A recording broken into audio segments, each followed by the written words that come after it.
Assalamualaikum. Saya Muhammad Azrin bin Nasruddin, matrik nombor 290384. Pada pembintangan ini, saya bersama dengan dua orang ahli kumpulan saya lagi, iaitu Encik Muhammad Amirul Aizat bin Samsul, 290407, dan Puan Nur Akilah Syara'in binti Ayub, 290219. Kumpulan kami telah bersetuju untuk memilih di bawah topik integriti, dan kami telah menyiapkan satu kertas kerja yang bertajuk menilai dimensi dalam konteks penguatkuasaan integriti dan accountability dalam perkhidmatan awam di Malaysia serta impaknya. Berikut adalah hasil kajian kes yang telah kumpulan kami laksanakan. Pengenalan. Konsep integriti secara umumnya adalah kualiti untuk bersikap jujur dan adil di dalam kehidupan. Perkataan integriti itu sendiri diambil daripada perkataan Latin iaitu integer. Menurut Widang dan Friedland, integer yang membawa maksud menyeluruh, sempurna dan kesatuan yang teguh. Dalam sektor pentadbiran awam di negara ini, nilai integriti dan kelakuan beretika berfungsi sebagai teras dalam menyampaikan perkhidmatan. Selain ianya penting dalam memupuk kepercayaan, accountability dan tadbir urus yang berkesan. Malaysia adalah sebuah negara yang dikenali dengan kepelbagaian budaya serta lanskap sosial politik yang dinamik. Selain dikenali juga bergelut dengan interaksi kerumitan kuasa di peringkat tertinggi di dalam negara ni lah. Kajian kes ini cuba untuk mendalami dimensi dari pelbagai aspek, seperti contoh integriti dan cabaran etika yang dihadapi oleh pentadbir awam di Malaysia. Selain itu, menjelaskan cabaran yang dihadapi dalam menegakkan standard etika di samping menyelami selok-belok perkhidmatan awam di negara ini. Seterusnya saya akan bentangkan berkaitan latar belakang kajian kes. Salah satu aspek penting berkaitan latar belakang negara Malaysia yang relevan dengan kajian kes ini ialah berkenaan konteks sejarah politik dan penumpuan kuasanya. Perkara ini secara tidak langsung telah memupuk satu budaya di mana kesetiaan dan hubungan peribadi mengatasi pertimbangan meritokrasi dan etika dalam membuat keputusan dalam urusan pentadbiran, khususnya di negara ini. Contohnya, kita mengambil satu situasi skandal rasuah. Skandal rasuah berprofil tinggi telah mencemarkan imej Malaysia, selain ianya mencerminkan kelaziman amalan salah laku rasuah dalam sektor awamnya. Contohnya, ini termasuklah skandal YMDB, yang mana ianya melibatkan dakwaan penyelewengan berbilion-bilion dolar yang membabitkan dana pelaburan negara. Dan apa yang lebih meresahkan lagi adalah ianya membabitkan pegawai tinggi kerajaan dan tokoh elit dalam perniagaan. Contoh situasi kedua adalah nepotisme dan kronisme. Nepotisme dan kronisme telah menimbulkan kebimbangan dalam kalangan masyarakat di negara inilah, khususnya amalan pilih kasih dan pengagihan sumber yang tidak adil. Sebagai contoh, pelantikan ahli keluarga atau rakan rapat ke jabatan penting tanpa mengambil kira kelayakan atau merit yang telah mencetuskan rasa tidak percaya orang ramai terhadap integriti dalam urusan pentadbiran di negara ini. Yang ketiga adalah penyalahgunaan kuasa. Kes adalah laku penyalahgunaan kuasa oleh pegawai awam, seperti contoh menggunakan sumber awam untuk kepentingan peribadi atau menggunakan pengaruh bagi tujuan politik. Perkara ini sedikit sebanyak telah menghakiskan keyakinan orang ramai terhadap nilai kesaksamaan dan keadilan institusi kerajaan kita.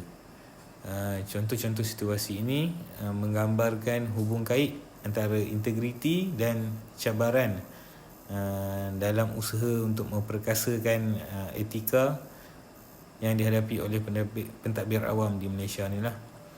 Baik, seterusnya saya akan membentangkan berkaitan objektif kajian yang kumpulan kami laksanakan. Objektif utama kajian ini adalah untuk mengkaji secara menyeluruh berkenaan isu integriti dan etika yang dihadapi oleh pentadbir awam di Malaysia.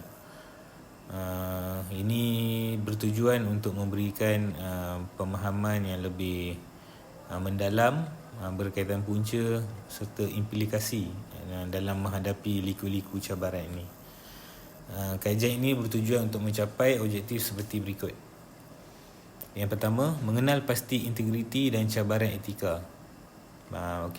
Melalui analisis yang mendalam berkaitan konteks sejarah, rangka kerja, kawal selia dan bukti yang empirikal, kajian ini bertujuan untuk mengenal pasti serta menjelaskan cabaran integriti yang dihadapi oleh pentadbir awam. Ini juga termasuk memahami faktor-faktor yang menyumbang kepada pelanggaran etika, seperti contoh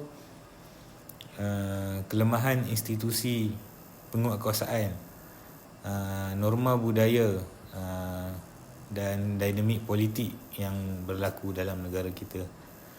Yang kedua, menerokai kehidupan sebenar dan kajian kes. Kajian ini bertujuan untuk menyelidiki contoh kehidupan sebenar dan kajian berkaitan kes pelanggaran integriti yang dihadapi oleh pentadbir awam, dengan meneliti beberapa contoh khusus berkaitan rasuah, nepotisme, penyalahgunaan kuasa dan juga pelanggaran etika yang lain.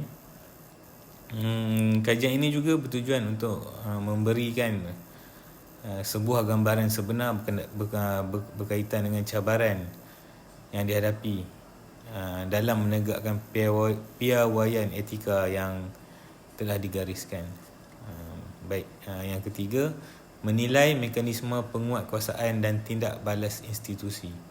Satu lagi objektif kajian ini adalah untuk menilai tahap keberkesanan mekanisme dan tindak balas institusi yang sedia ada dalam menangani isu integriti di negara ini. Ini termasuklah juga mengkaji peranan yang dimainkan oleh agensi anti rasuah, badan pengawasan, badan penguatkuasaan, jabatan rangka kerja undang-undang dan mekanisme accountability dalam usaha mempromosikan integriti selain memerangi tingkah laku yang tidak beretika di kalangan pegawai awam di negara inilah. Yang keempat adalah objektif yang keempat adalah cadangan bagi penambahbaikan.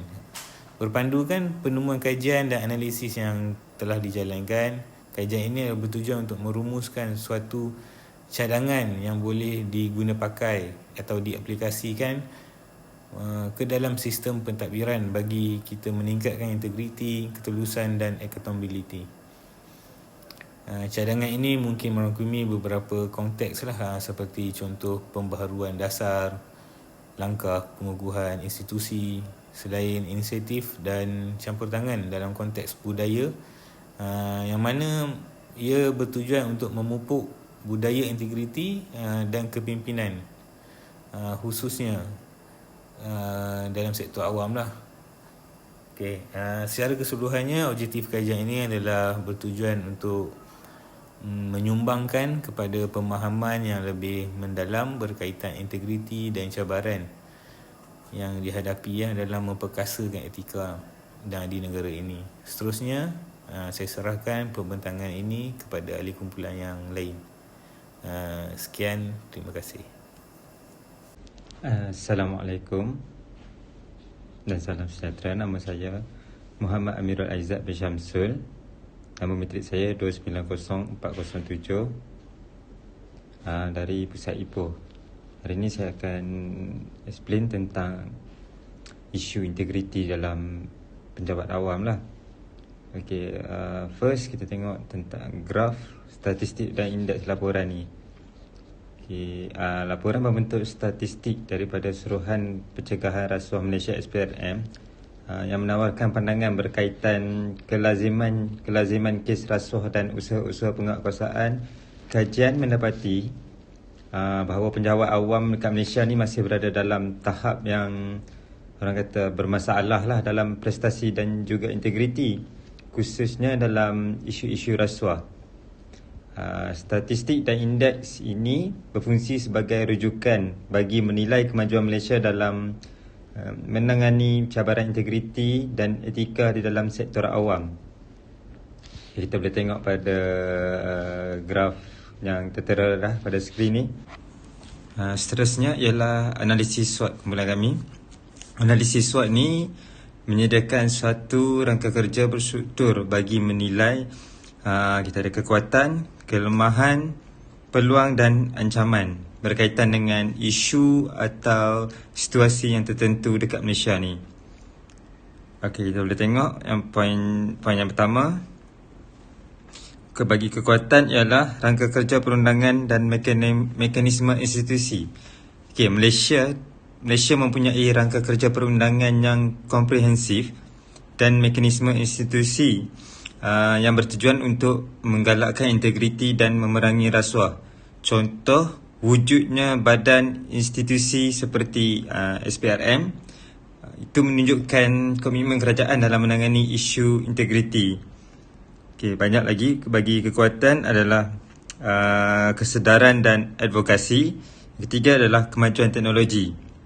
Kita tengok pula pada kelemahan yang ada, iaitu campur tangan politik. Campur tangan politik, bila campur tangan golongan elit politik ni, so dia punya keputusan bergantung kepada kumpulan tersebut lah, yang kita boleh nampak kelemahan kat situ. Yang kedua ialah norma budaya dan jurang penguatkuasaan. Okey, peluang pertama, memperkukuh kapasiti institusi. Kedua, meningkatkan ketulusan.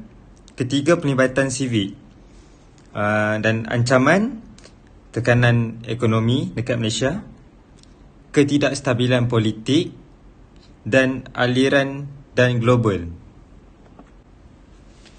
Okey, seterusnya ialah cabaran yang dihadapi dalam menangani isu integriti dan etika dalam pentadbiran awam. Okey, Malaysia mempunyai pelbagai faktor bersifat berakar umbi dan seterusnya telah mencerminkan kelemahan sistematik, norma budaya dan dinamik politik dalam negara ini. Campur tangan politik telah mewujudkan cabaran terbesar dalam usaha memerangi rasuah dan menggalakkan perlakuan dalam beretika dalam pentadbiran awam. Norma dan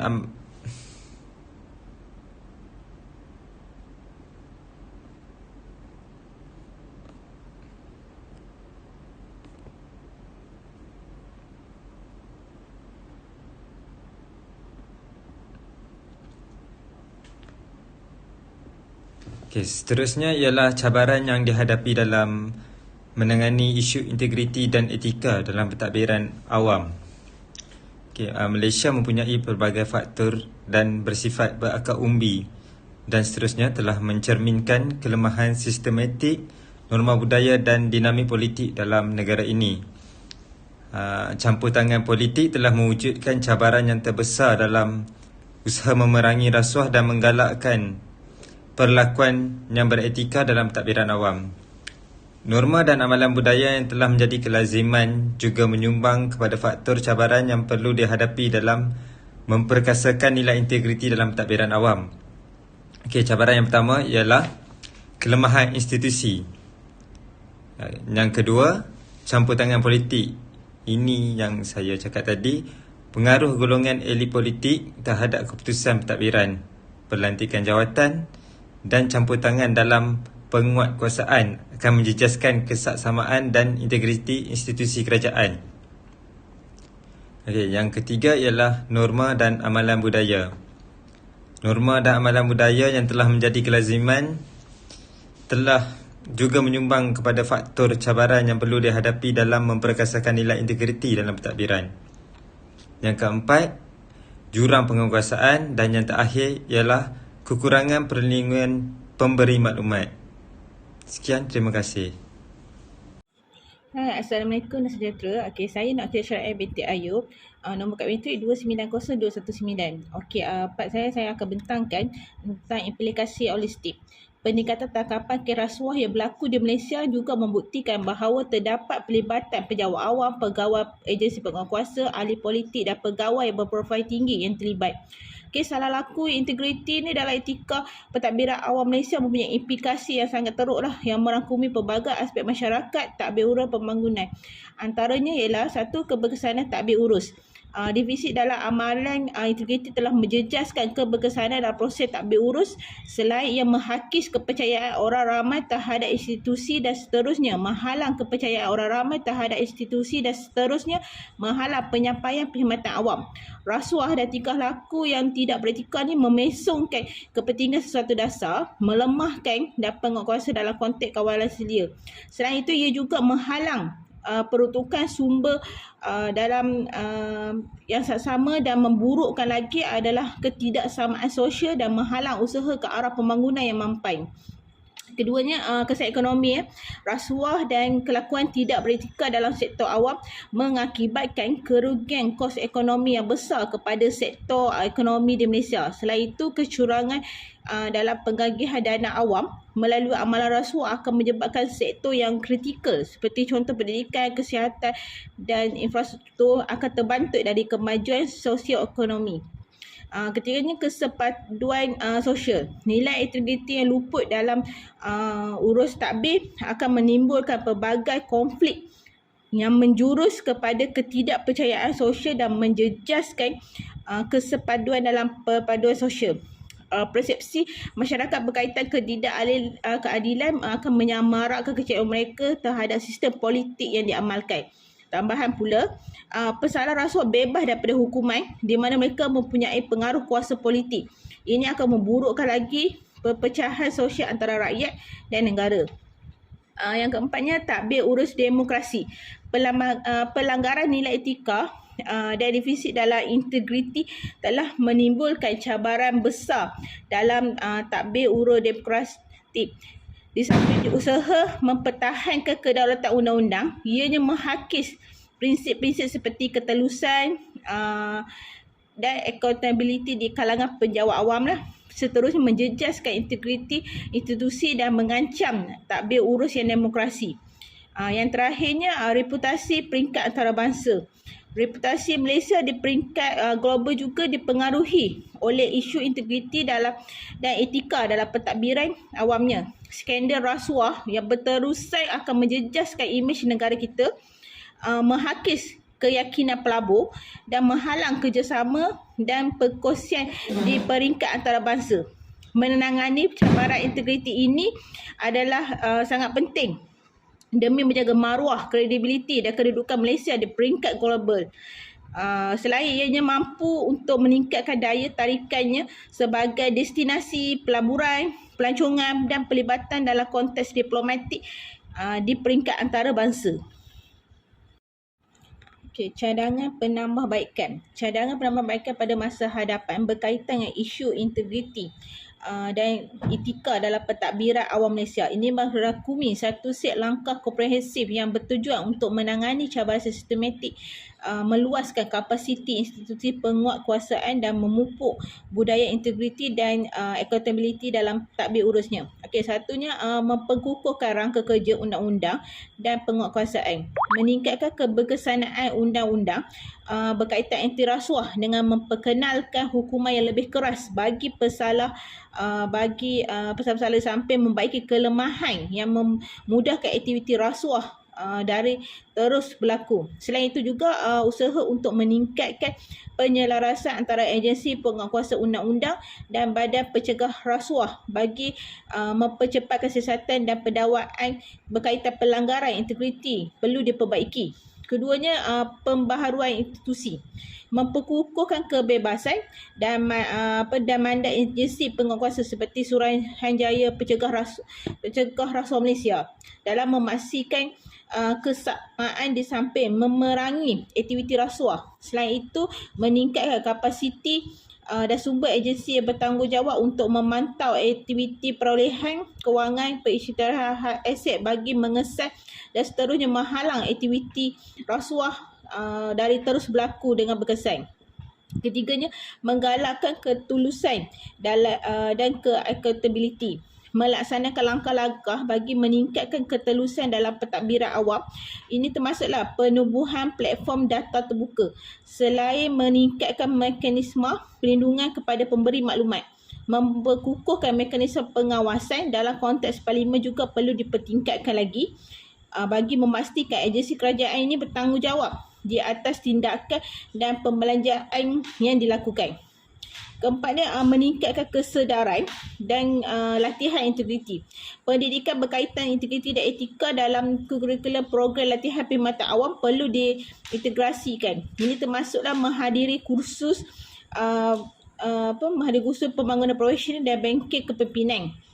Cadangan ini mampu untuk menyemai kepimpinan beretika dan nilai integriti dalam kalangan pentadbiran awam melalui kempen-kempen kesedaran, seminar integriti dan ulang kaji garis panduan kod etika langkuh. Okey, yang kelima, memupuk budaya integriti dan kepimpinan beretika. Menggalakkan tingkah laku beretika dan kepimpinan melalui teladan, menerusi rangsangan komitmen dari kepimpinan dari atas hingga ke bawah, menerusi program bimbingan dan pengiktirafan bagi tingkah laku yang boleh dicontohi. Dan dia memperkasakan masyarakat sivil dan media. Mengukuhkan perkongsian bersama organisasi masyarakat sivil, pihak media dan persatuan maupun pergerakan akar umbi bagi menguatkan lagi sokongan terhadap suara yang memperjuangkan nilai ketelusan, amalan accountability dan tadbir urus yang baik. Dan yang terakhirnya, kerjasama antarabangsa. Meningkatkan kerjasama dengan rangka kongsi di peringkat antarabangsa. Ini termasuklah organisasi dua hala dan pelbagai hala dalam memeragi rasuah, berkongsi amalan terbaik dan membina kapasiti antara institusi. Selain itu, disarankan juga untuk mengambil bahagian secara proaktif dalam institusi berkaitan anti rasuah di peringkat global, selain mematuhi piawai dan menghadiri konvensyen-konvensyen di peringkat antarabangsa. Dan dengan melaksanakan sarana-sarana ini, Malaysia mampu untuk mengorak langkah ke arah peningkatan nilai integriti, ketelusan, accountability dalam pentadbiran awamnya. Di samping ianya mampu untuk memupuk kepercayaan awam terhadap kerajaan, selain menggalakkan pembangunan yang mampan dan seterusnya meningkatkan reputasi di peringkat global. Okey, kesimpulan daripada yang turut kami dapat, kesimpulan kajian kes ini berkaitan integriti dan isu etika dalam pentadbiran awam di Malaysia. Telah menggariskan suatu kepentingan yang agak kritikal bagi menangani beberapa cabaran dalam konteks sistematik, selain meningkatkan kapasiti institusi-institusi yang terlibat dan seterusnya memupukkan budaya integriti dan amalan accountability dalam merangka kerja menerusi konteks tadbir awam melalui kajian kes dan penelitian yang berpandukan contoh kehidupan sebenar di lapangan, struktur rangka kerja bagi proses kawalan selia berkaitan integriti dan implikasi-implikasi dihadapi oleh pelbagai peringkat secara holistik. Terdapat beberapa pandangan yang boleh dibuat berdasarkan kajian ini. Antaranya ialah, yang pertama, defisit nilai integriti dan kelemahan etika yang berlaku telah menimbulkan pelbagai cabaran terhadap keberkesanan tadbir urus, pembangunan ekonomi, perpaduan sosial dan reputasi negara di peringkat antarabangsa. Salah laku seperti rasuah, nepotisme, penyalahguna kuasa dan kelemahan yang terdapat pada institusi kerajaan sedikit sebanyak telah menjejaskan kepercayaan orang ramai, selain ianya mencemarkan imej Malaysia di peringkat antarabangsa. Keduanya, menangani isu integriti dan etika memerlukan pendekatan yang komprehensif dari pelbagai aspek yang merangkumi pembaharuan undang-undang, pengukuhan institusi, insentif meningkatkan ketulusan, pendidikan integriti, kepimpinan beretika, pemengkasaan masyarakat sivil dan kerjasama antarabangsa. Langkah memperkukuhkan rangka kerja undang-undang selain meningkatkan mekanisme penguatkuasaan, menggalakkan ketulusan, memupuk pendidikan integriti dan memperkasakan masyarakat sivil adalah komponen penting dalam menjayakan strategi ini. Ketiganya, walaupun Malaysia telah mula mengorak langkah dalam memerangi rasuah dan menggalakkan tadbir urus yang baik, cabaran berterusan dalam usaha memerangi salah laku ini terus akan kekal berlaku. Strategi dalam menangani isu salah laku ini memerlukan kerjasama antara komitmen politik sepenuhnya. Demi mencapai kemajuan yang diidamkan, ianya memerlukan kerjasama dari agensi kerajaan, organisasi masyarakat sivil, pihak media, entiti sektor swasta dan rakyat Malaysia secara umumnya. Akhir sekali, kajian kes ini menggariskan kepentingan dan desakan untuk mengubah landscape tadbir urus Malaysia ke arah mencirikan nilai integriti, ketulusan, akuntabiliti dan kepimpinan yang beretika. Dengan menerima pembaharuan, mengukuhkan mekanisme kawal selia, menggalakkan kelakuan beretika di kalangan pejabat awam, khususnya selain memupuk budaya integriti dalam urus tadbir, Malaysia mampu untuk mengatasi cabaran sistemik yang melanda pentadbiran awamnya dan seterusnya membuka jalan ke arah pembangunan mampan, pertumbuhan yang inklusif selain meningkatkan kepercayaan orang ramai terhadap institusi kerajaan dan sekaligus menaikkan kepercayaan pelabur dalam konteks domestik dan antarabangsa. Sekian pembentangan daripada ahli kumpulan kami. Terima kasih. Assalamualaikum.